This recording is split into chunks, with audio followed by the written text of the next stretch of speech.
Assalamualaikum warahmatullahi wabarakatuh.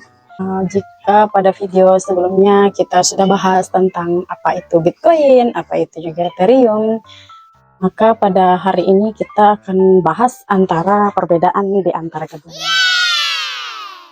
Perbedaan antara Bitcoin dan juga Ethereum itu sangat banyak ya guys ya, dari segi teknologi, dari segi tujuan dan fungsi itu sangat banyak sekali, dan juga dari kecepatan transaksi.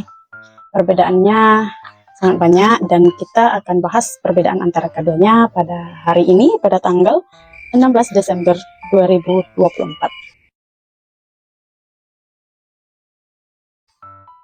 Jadi judul video kita hari ini adalah mana lebih bagus antara Ethereum dan juga Bitcoin. Ethereum dan juga Bitcoin adalah dua aset kripto terbesar di dunia, tetapi keduanya memiliki karakteristik dan tujuan yang berbeda-beda. Mana yang lebih bagus itu tergantung strategi investasi kita guys, dan tergantung juga tujuan kita berinvestasi. Nah, berikut adalah perbandingan di antara keduanya.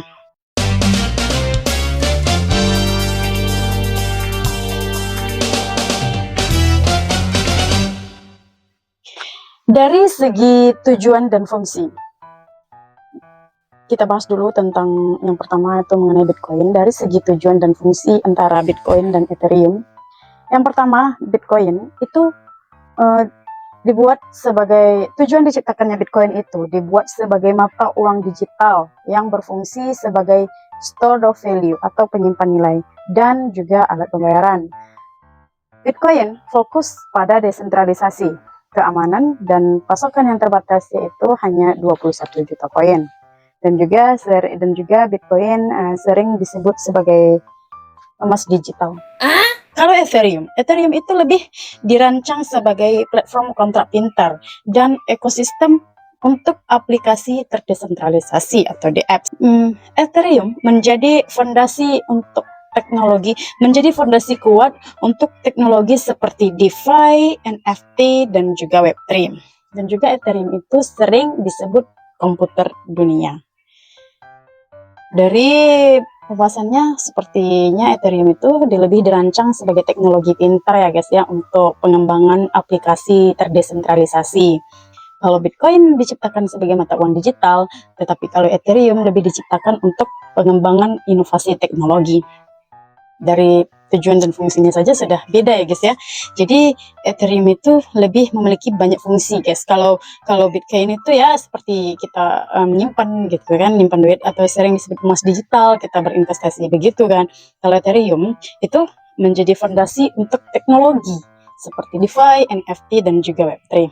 Itu yang pertama dari segi tujuan dan fungsi. Yang kedua dari segi teknologi dan penggunaan. Bitcoin itu menggunakan teknologi blockchain yang sederhana dan fokus pada keamanan transaksi peer-to-peer. Bitcoin lebih cocok sebagai aset penyimpan nilai dan alat pelindung inflasi. Dua itu poin yang cocok untuk Bitcoin. Dan kalau Ethereum itu mendukung smart contract dan aplikasi yang lebih kompleks. Ethereum itu adalah platform fleksibel untuk inovasi teknologi seperti NFT dan keuangan terdesentralisasi. Dari segi teknologi dan penggunaan, ya begitu. Dari yang ketiga, dari segi mekanisme konsensus. Bitcoin itu menggunakan Proof of Work atau POW yang lebih aman, tetapi memakan lebih banyak energi. Tetapi kalau Ethereum itu telah beralih ke Proof of Stake melalui Ethereum 2.0 yang lebih hemat energi dan mendukung staking untuk pendapatan pasif. Berbeda antara Bitcoin dan juga Ethereum. Bitcoin menggunakan POW dan Ethereum menggunakan POS.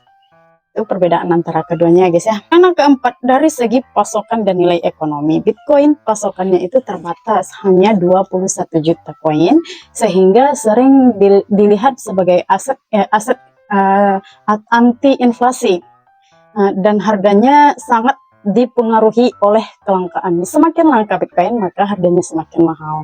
Dan kalau Ethereum tidak memiliki batas pasokan tetap, tetapi sejak EIP 1559 pada tahun 2021, sebagian Ethereum itu dibakar dalam transaksi yang bisa menciptakan tekanan deflasi di masa depan.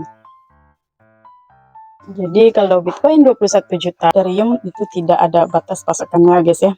Tapi semenjak tahun 2021 itu sebagian Ethereum itu dibakar di dalam transaksi yang bisa menciptakan tekanan deflasi di masa depan. Dari segi yang nomor 5, dari segi potensi dan kenaikan nilai, Bitcoin dipandang lebih stabil dan lebih aman karena lebih lama ada dan memiliki adopsi luas sebagai aset digital. Dan Bitcoin itu sering digunakan sebagai pilihan utama untuk alat lindung inflasi, alat lindung nilai terhadap inflasi. Kalau Ethereum itu memiliki potensi pertumbuhan yang sangat besar karena digunakan secara luas dalam pengembangan teknologi baru seperti DeFi dan NFT. Ethereum lebih cocok untuk mereka yang percaya pada inovasi teknologi blockchain. Yang keenam, dari segi risiko, Bitcoin itu relatif lebih stabil, tetapi kurang fleksibel dalam inovasi teknologi. Kalau Ethereum itu lebih volatil. Volatil maksudnya harganya kadang cepat naik, kadang juga cepat turun. Tetapi Ethereum itu mendukung lebih banyak kasus penggunaan yang kompleks sehingga lebih rentan terhadap perubahan regulasi dan atau risiko teknis. Lalu dari segi kecepatan transaksi, kalau Bitcoin hanya dapat melakukan 7 transaksi per detik dan waktu konfirmasinya agak lama ya guys ya, 10 menit. Tapi kalau Ethereum lebih cepat daripada itu. Ethereum bisa itu 10 hingga 15 transaksi per detik dan waktu konfirmasinya saat itu juga yaitu 10 hingga 15 transaksi per detik. Dari segi biaya transaksi, Bitcoin lebih tinggi, rata-rata 2 hingga 5 US dollar. Kalau Ethereum itu lebih rendah biaya transaksinya, rata-rata 0,01 US dollar hingga 1 US dollar. Jadi kesimpulannya, pertama, untuk investasi jangka panjang, kita bagusnya pilih Bitcoin. Yang kedua, untuk pengembangan aplikasi terdesentralisasi dan DeFi, kita bagusnya pilih Ethereum. Dan yang ketiga, kita bisa kombinasikan keduanya untuk diversifikasi portofolio. Kita bisa beli 50% Bitcoin, 50% juga Ethereum. Tetapi tergantung kita juga mau 60-40, mau 70-30. Terserah kita ya guys ya. Sebelum kita berinvestasi di dunia kripto, pertimbangkan 4 hal berikut. Yang pertama, risiko volatilitas. Harga suatu barang, suatu koin di cryptocurrency itu sangat volatil. Volatil maksudnya itu cepat naik dan juga cepat turun. Kadang cepat turun juga dan juga kadang lama naiknya. Kadang ya begitu juga sebaliknya. Kita harus pertimbangkan risikonya juga ya guys ya. Yang kedua, tujuan keuangan kita. Sebelum berinvestasi, kita tentukan dulu tujuan keuangan kita berinvestasi di dunia kripto, mau jangka panjang kah atau mau jangka pendek. Yang ketiga, kemampuan analisis teknis. Kita harus mampu menganalisa koin itu bagus atau tidak, kan pokoknya kita cari informasi tentang koin-koin yang mau kita beli. Dan juga yang keempat, sumber informasi yang kredibel.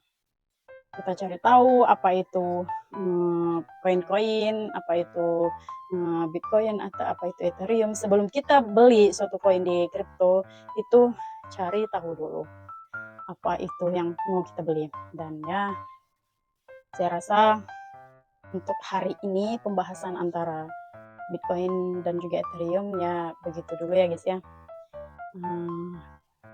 Mudah-mudahan apa yang saya sampaikan hari ini bermanfaat. Besok kita lanjutkan video kita, tapi saya masih ingin membahas seputar Bitcoin.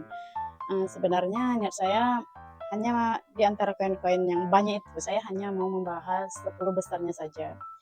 Dan sampai sekarang ini kita udah bahas 2 koin terbesar, yaitu Ethereum, dan yang ketiga itu ada USDT. Besok kita bahas tentang USDT, tapi sebelum membahas tentang USDT, ada bagusnya kita bahas perbedaan antara Bitcoin dan juga emas, Bitcoin dan juga bank. Mungkin setelah video ini kita akan bahas tentang perbedaan antara Bitcoin dan emas.